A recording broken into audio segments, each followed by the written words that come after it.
Good afternoon, everyone. Thank you all for being here. Thank you, Ed, and everyone who's contributed to creating this space for us. My name is Kester Barrow, and I'm an area director for McGregor House in Residential Life Programs here at MIT. I'm both anxious and excited today to really engage in this conversation, this dialogue with you all. At the beginning of the spring 2016 semester, the MIT community received an announcement from President Rife sharing with us a tremendous scientific discovery. He shared that in collaboration with Caltech, and the National Science Foundation, researchers at MIT had recorded the first direct detection of gravitational waves.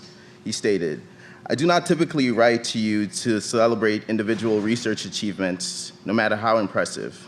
Our community produces important work all the time.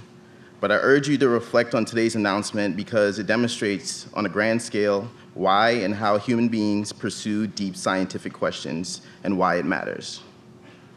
Today, given President Rife's words, please keep these two following challenges in mind as we engage with each other throughout today's conversation.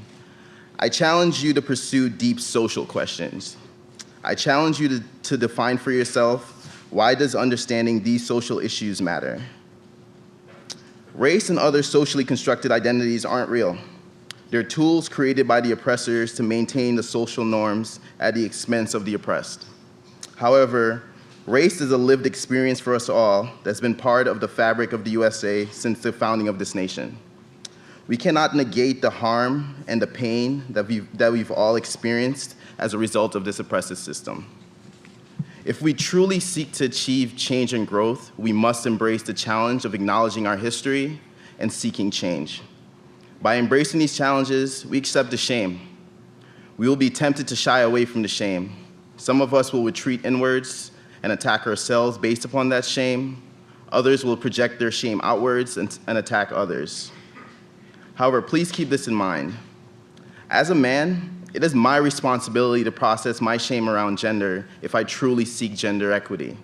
As a cisgendered heterosexual male, it is my responsibility to process my shame around sexuality if I truly seek to support the movement for equity for the queer community.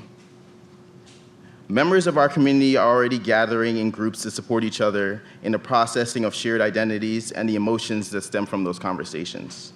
In the coming months, it is the hope of many in this room that these spaces become a norm at MIT, where the purpose isn't to segregate, but instead to achieve insight and foster support and healing. If our aim is to truly pursue change, we must try new strategies, because the current strategies have only taken us thus far. In closing, I'd like to take a moment to acknowledge the weight of the violence that's plagued our society over the last few weeks. Alton Sterling, you matter. Philando Castile, you matter. The 5 officers who died in Dallas, you matter. The 49 souls lost in Orlando, you matter. The victims of the bombings in Turkey, Bangladesh, and Iraq, you matter. Members of the MIT community who don't feel safe, you matter. Thank you.